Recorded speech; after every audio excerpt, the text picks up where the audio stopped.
Ni hao les amis, aujourd'hui 61e jour de l'aventure, réveil à Taipei. Je me trouve juste devant la gare. Alors j'ai pris un taxi pour venir ce matin, ça m'a coûté 75 $ taïwanais. C'est pas cher, en même temps j'étais pas très loin. Mais j'avais la flemme, encore une fois je suis très fatigué, j'ai dormi 3 heures cette nuit et il pleut un petit peu ce matin. Alors là il y a des rayons de soleil qui arrivent mais il pleut un petit peu. J'ai pris un café, une petite brioche aux pépites de chocolat. Alors je suis très content là de partir découvrir le reste du pays. Je vous l'ai dit, l'année dernière j'étais venu seulement à Taipei, j'avais fait 2 excursions mais juste une petite journée comme ça en dehors de la ville. Ça y est, c'est le début, on va vraiment découvrir le reste du pays. Alors ça va être direction Hualien. Voilà, je vais voir un petit peu le reste du pays, découvrir notre ville, prendre le train, voir comment ça se passe. Et je suis très excité. Alors il y a une autre chose que je voulais vous dire et que je voulais vous dire hier, j'ai oublié. Quand je suis venu acheter le ticket de train hier à la gare, c'était dimanche, donc jour de congé pour de nombreuses personnes. Il y avait plein de gens qui squattaient devant la gare et c'était essentiellement des Indonésiens. Alors je les ai reconnus physiquement, j'ai entendu l'indonésien et puis il y avait beaucoup d'hommes qui fumaient des crétecs, la cigarette traditionnelle au clou de girofle indonésienne. Il faut savoir qu'ici à Taïwan, il y a 3 grosses communautés qui vivent ici. Alors dans l'ordre, au nombre de personnes en population, c'est d'abord les Indonésiens, ensuite les Vietnamiens, puis les Philippins. Alors les Vietnamiens, la communauté vietnamienne, il y a davantage d'hommes que de femmes, et la communauté indonésienne et philippine, c'est davantage de femmes. Alors les Indonésiennes et les Philippines, elles travaillent essentiellement en tant que femmes de ménage ou auprès des personnes âgées, elles s'occupent des personnes âgées. Hier par exemple j'étais dans le district de Wanhua. Je vous ai dit, dans le parc il y avait énormément de personnes âgées, là, des gens qui sont en fauteuil roulant. Et toutes les femmes qui les accompagnaient, la plupart c'était que des Indonésiennes. Et c'est toujours marrant, voilà, de voir toutes ces communautés qui se retrouvent. Et hier là c'était le cas pour les Indonésiens, ils étaient tous regroupés ici, donc on entend parler indonésien. Il y a des quartiers où on se balade, on entend parler vietnamien. Et je vous ai dit, la communauté vietnamienne c'est davantage d'hommes, eux travaillent beaucoup. J'ai fait des recherches là, vite fait ce matin, j'ai regardé, eux travaillent beaucoup dans les usines en dehors de la ville, là à l'extérieur de Taipei, et puis un petit peu dans le secteur de la pêche aussi. Il est 17h17, le train part que dans 40 minutes, ça me laisse le temps encore tranquillement de me poser, de chercher le quai de la gare, et puis direction Hualien.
Alors les amis, ça y est, je suis bien arrivé à Hualien.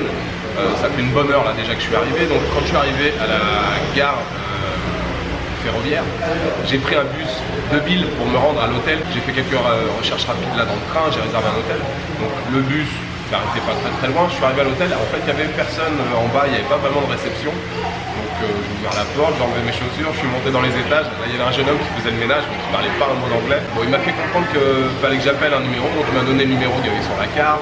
J'ai appelé, là, je suis tombé sur une personne qui parlait bien anglais, qui m'a expliqué malheureusement que le check-in c'était pas avant 4h de l'après-midi. Voilà, c'est un peu tard. Je suis arrivé à l'hôtel, il était 10h30. Bon, j'avais pas spécialement prévu de rester dans la chambre, hein. Je voulais partir tout de suite en exploration. Donc j'ai dit au gars, enfin je lui ai fait comprendre que je laissais mes affaires ici. J'ai pris juste voilà, mon petit sac à dos, l'appareil photo. J'ai laissé mes affaires dans le couloir et puis j'y retournerai à 4h pour faire le check-in. Donc voilà, j'ai commencé à me balader un petit peu là dans la ville. Je vous ai fait quelques images. Vous avez vu, j'ai traversé un marché.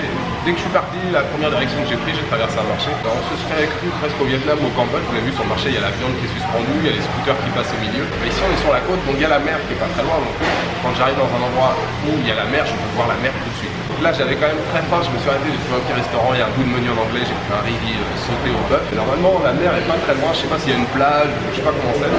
Et j'ai un bon petit coup de barre là. Je mange, j'essaye de. J'essaye, je vais y arriver, je vais voir l'océan. Et si je peux me trouver un petit café au bord de l'eau, ça serait vraiment l'idéal. Mais je ne sais pas du tout comment c'est ici. Pour l'instant, je vous souhaite un très bon appétit. Moi, j'ai très faim.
Pas vraiment de plage, c'est de la pierre, de toute façon il n'y a pas vraiment d'endroit pour se poser tranquille, de toute façon il fait un soleil de plomb, mais le gros avantage ici c'est qu'il y a beaucoup de vent, et là je me suis trouvé une espèce de petite plateforme, je sais pas comment appeler ça.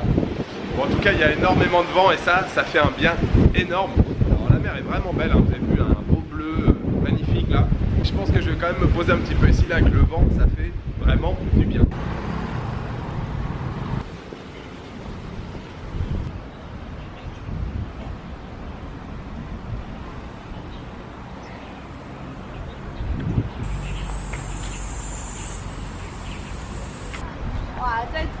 这匹马我喜欢。对，正好。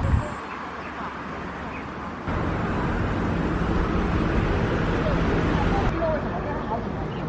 他不是全部说好。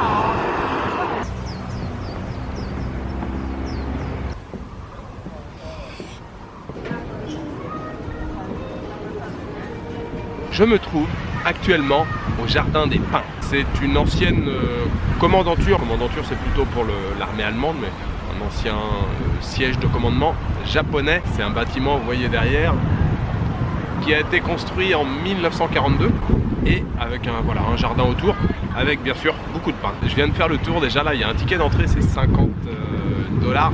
Bon, honnêtement, c'est pas fou. Ça fait 1,50 €. Voilà, il y a juste le bâtiment derrière là, donc qui est de l'époque 1942. En bas en fait il n'y a que des boutiques.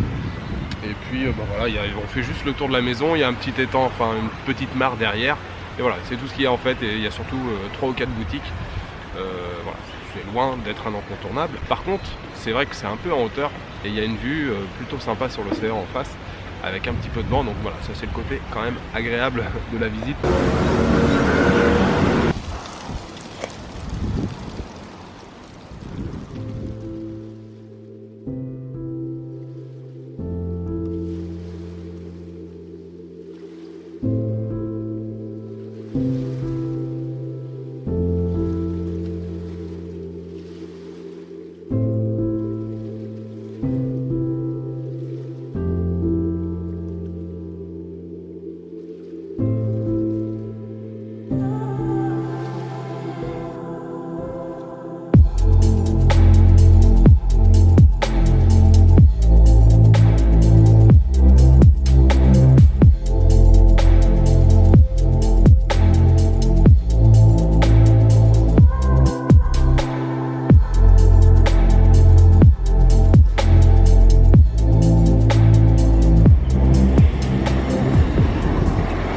pense que ma journée est faite, les amis. J'ai fait une grande balade à pied, j'ai beaucoup marché là depuis ce matin. J'ai terminé dans un parc, vous avez vu les dernières images, qui était vraiment super plaisant, là.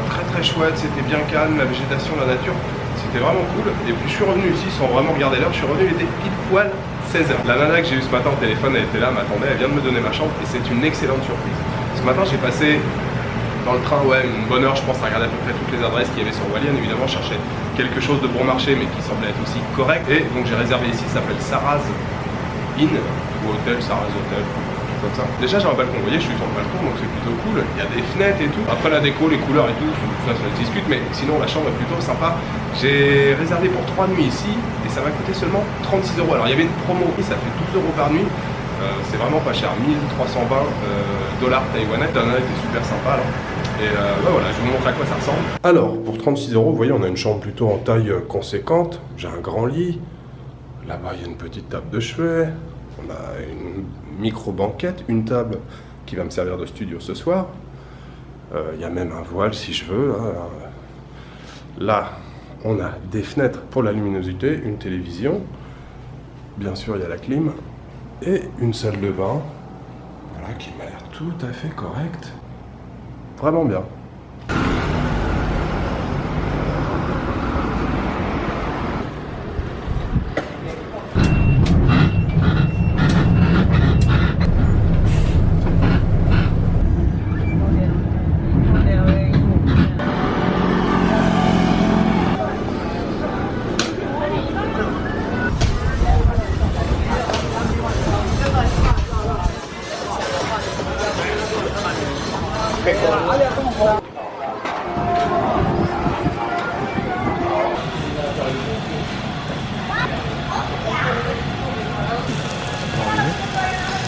Depuis tout à l'heure, les amis, je suis dans un premier temps, je suis reparti en direction de la gare. Je voulais éventuellement, enfin je m'avais pensé à aller voir une plage qui se trouve un peu au nord. C'est à exactement 8 km de mon hôtel, c'est au nord de Hualien. Je savais pas trop s'il y avait des bus ou quoi, donc je suis allé me renseigner, il n'y avait plus de bus. Il y avait éventuellement un train pour aller dans une petite gare qui est pas très loin, mais il fallait attendre 3/4 d'heure, après il aurait fait nuit, donc ça valait pas le coup. J'ai repris le bus dans l'autre sens et en fait je suis complètement KO. Tout à l'heure quand je vous ai parlé dans la chambre, je me suis assis pour lire un truc, je me suis endormi. Et là j'ai repris le bus donc de la gare pour venir où je me trouve maintenant, je me suis aussi endormi dans le bus. Le chauffeur il était cool parce que j'avais loupé l'arrêt et il m'a déposé sans prendre la route. Donc maintenant là je suis au Dongdaemun. C'est ça, Dongdaemun Night Market, et le night market principal ici à Hualien, qui est assez important. Mais par contre, il fait un temps de merde. Il y a un vent, mais de ouf. Tout à l'heure, là, il y a je ne sais combien de chaises qui sont parties, qui se sont envolées.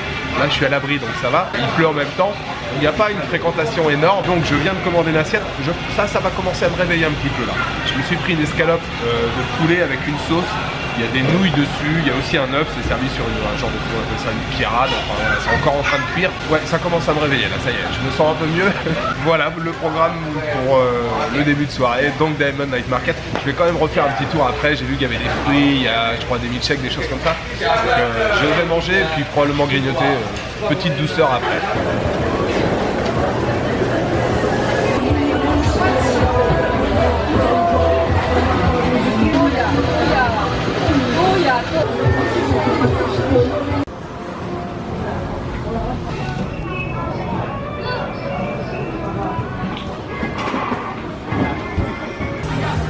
Bon allez, dernier petit craquage pour une petite saucisse tranquille, voilà.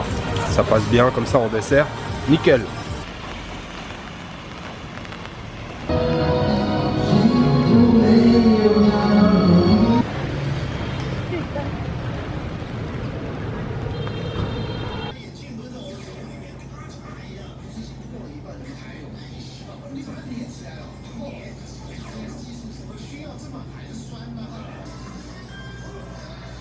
Lolo, c'est pour toi.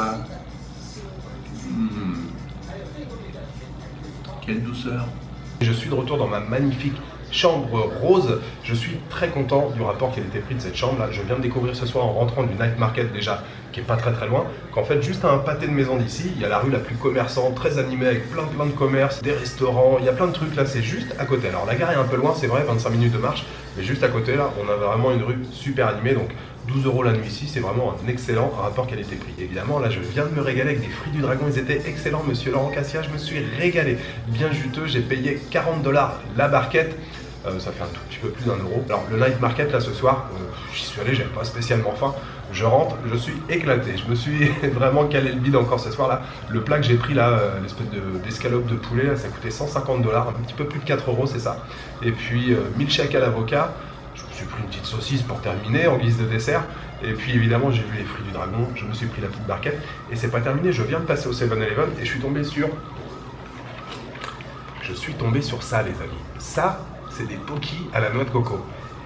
Et même au Japon, on n'en trouve pas partout. Non, l'année dernière j'en ai cherché plein, j'en ai trouvé une fois ou deux. Donc là on est à Hualien, il y a des pokis à la noix de coco, j'étais obligé d'en acheter et je les adore vraiment. J'aime tous les pokis, mais alors ceux-là je les trouve vraiment particulièrement. Donc ça sera pour plus tard, ça sera pendant le montage. Alors, je vous ai pas expliqué la raison de ma venue à Hualien, alors il pourrait ne rien avoir à faire ici, je pourrais tout à fait venir, mais je vous l'ai dit, on trouve toujours de l'intérêt partout, mais en fait tout près d'ici, là je crois à 20-25 km, il y a des gorges, les gorges de Taroko qui sont apparemment très très belles, donc je vais aller explorer ça demain. Alors j'ai vu qu'il y avait des bus, mais bon, une fois que le bus est arrêté, je ne vais pas marcher comme ça tout seul le long de la route. Je me suis renseigné un petit peu, il devrait y avoir des scooters à louer ici, donc je vais probablement explorer demain les gorges en scooter, ça va être une grande balade là en dehors de la ville, ça devrait être plutôt pas mal. Voilà, il me reste juste à vous souhaiter une bonne soirée, une bonne nuit, une bonne après-midi. Je vous donne rendez-vous demain pour une nouvelle journée à Hualien, à Taïwan. Ciao, good night.